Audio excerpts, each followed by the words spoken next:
अभी आपके फ़ोन में एक ऐप है जो आपकी हर बात सुन रहा है, आपकी हर लोकेशन ट्रैक कर रहा है और ये सब इन्फॉर्मेशन किसी और को बेच रहा है। सितंबर 2024 में लीक हुआ कि कॉक्स मीडिया ग्रुप नाम की एक कंपनी ने एक्टिव लिसनिंग सॉफ्टवेयर बनाया था जो एआई यूज़ करके आपकी कन्वर्सेशन सुनकर एड्स सर्व करता था।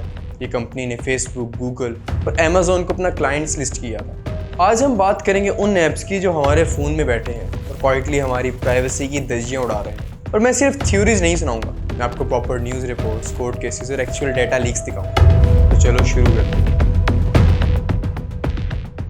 पहले बात करते हैं सोशल मीडिया ऐप्स की, स्पेसिफिकली फेसबुक, इंस्टाग्राम और व्हाट्सएप की। आपने कभी नोटिस किया है कि आप अपने दोस्त से किसी चीज़ के बारे में बात करते हो और नेक्स्ट आवर में वही चीज़ आपके इंस्टाग्राम फीड में ऐड के तौर पर आ जाती है? क्रीपी लगता है ना? 2024 में एक बड़ी लीक हुई। 404 मीडिया नाम की न्यूज़ साइट ने डॉक्यूमेंट्स पब्लिश किए जिनमें कॉक्स मीडिया ग्रुप, जो कि एक बड़ी अमेरिकन मीडिया कंपनी है, ने क्लेम किया कि उनका active listening software AI use करता है जो हमारी रियल टाइम कन्वर्सेशन सुन सकता है। उनके पिच डेक में लिखा है कि advertisers can pair this voice data with behavioural data to target in market customers. मतलब सिंपल वर्ड्स में आप जो बोलते हो वो रिकॉर्ड होता है और उसकी बेसिस पे आपको एड्स मिलती हैं। अब मेटा, जो फेसबुक, इंस्टाग्राम और व्हाट्सएप की पेरेंट कंपनी है, ऑफिशियली डिनाई करती है कि वो यूजर्स का माइक्रोफोन एड्स टारगेट करने के लिए नहीं यूज़ करती। लेकिन यहाँ एक इंटरेस्टिंग ट्विस्ट है। स्पेन की स्टेट यूनिवर्सिटी की एक रिसर्च टीम ने 2023 में स्टडी की और उनका कंक्लूजन था कि मोबाइल डिवाइसेस कन्वर्सेशन सुनकर पर्सनलाइज्ड ऐड क्रिएट करती हैं। तो सच क्या?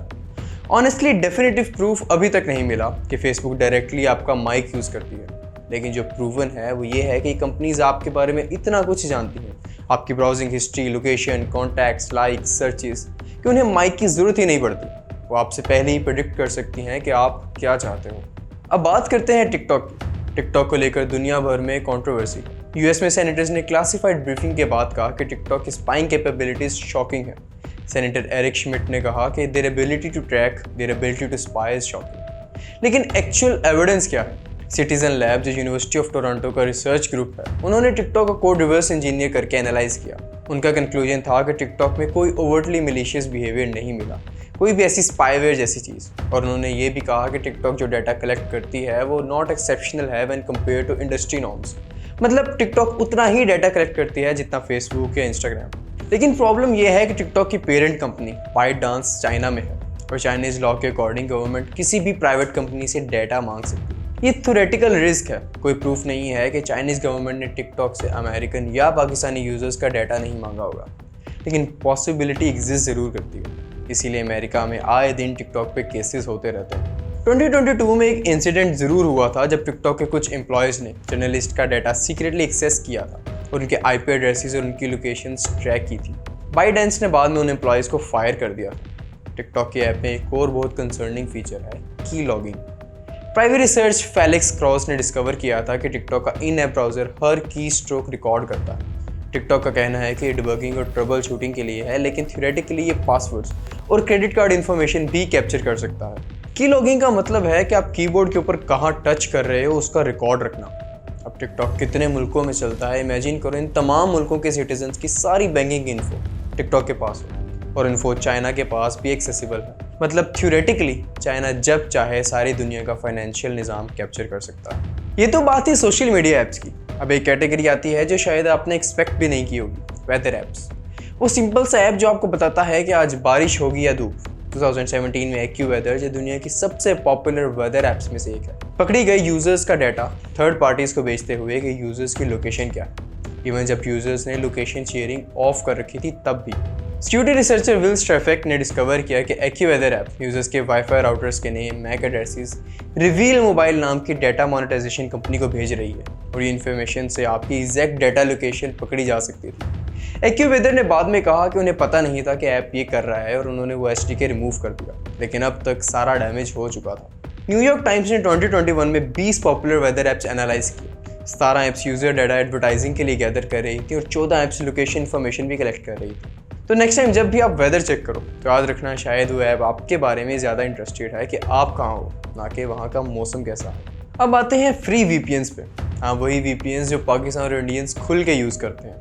वीपीएन का मतलब है वर्चुअल प्राइवेट नेटवर्क। आइडिया ये है कि आपके इंटरनेट एक्टिविटी हाइड करता है और आपको एनोनिमस रखता है। लेकिन फ्री वीपीएन्स ये अलग कहानी है। 2024 की रिपोर्ट्स के मुताबिक प्रेडिक्शन है कि 2025 तक 60% free VPN user data third parties को बेच चुके होंगे। एक फेमस केस है होला वीपीएन का।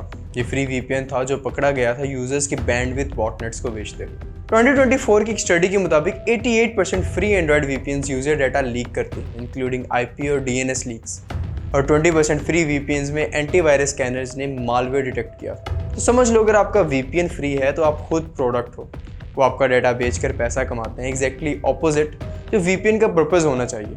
अगर प्राइवेसी चाहिए तो पेड वीपीएन यूज़ करो ताकि आपकी प्राइवेसी रहे। अब एक बहुत ही sensitive topic, period tracking apps. 2019 में वॉल स्ट्रीट जर्नल ने एक्सपोज किया कि फ्लो, जो दुनिया की सबसे पॉपुलर पीरियड ट्रैकिंग ऐप है विद 43 मिलियन एक्टिव यूजर्स, उसने डाटा फेसबुक और गूगल को शेयर किया।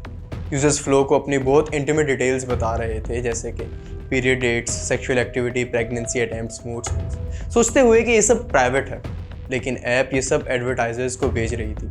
2021 में फेडरल ट्रेड कमीशन ने फ्लो से सेटलमेंट की और कंपनी को रिक्वायर किया कि वो यूजर्स को नोटिफाई करे और फीचर में कंसेंट ले। लेकिन स्टोरी यहाँ ख़त्म नहीं हुई। 2025 में कैलिफोर्निया कोर्ट ने रूलिंग दी कि मेटा ने इलीगली फ्लो ऐप से women's reproductive health information collect की थी। जूरी ने मेटा को California invasion of privacy act के अंडर गिल्टी पाया। और ये डाटा कितना वैल्यूएबल है? रिपोर्ट्स के मुताबिक इन्फॉर्मेशन के someone is expecting a baby, ये एडवर्टाइजर्स के लिए 200 गुना ज़्यादा वैल्यूएबल है कंपेयर टू बेसिक एज या लोकेशन का डाटा। अब बात करते हैं कीबोर्ड ऐप्स की। शायद सबसे ज़्यादा अंडररेटेड प्राइवेसी रिस्क है। कीबोर्ड ऐप्स को बाय डेफिनेशन आपकी हर चीज़ की एक्सेस होती है जो आप टाइप करते हो, आपके passwords, credit card numbers, private messages, everything. 2017 में AI.type, एक पॉपुलर वर्चुअल कीबोर्ड ऐप की अनसिक्योर डेटाबेस लीक हो गई, जिसमें 31 मिलियन यूजर्स की पर्सनल इंफॉर्मेशन थी। इस डेटाबेस में था names, emails, phone numbers, precise locations, device information और even contact from users phone. एक टेबल में 10.7 मिलियन ईमेल एड्रेसेस थे और एक में 374.6 million phone numbers. App claim करती थी कि user privacies are main concern और टेक्स्ट के स्टे इनक्रिप्टेड और प्राइवेट, लेकिन एक्चुअल में इनका डाटा एक अनप्रोटेक्टेड सर्वर पर पड़ा हुआ था। कोई पासवर्ड भी नहीं चाहिए था इसको एक्सेस करने के लिए। और 2023 में कॉर्नेल यूनिवर्सिटी के रिसर्चर्स ने डिस्कवर किया कि AI मॉडल्स कीबोर्ड साउंड सुनकर पासवर्ड गिर सकती हैं विद 95% एक्यूरेसी।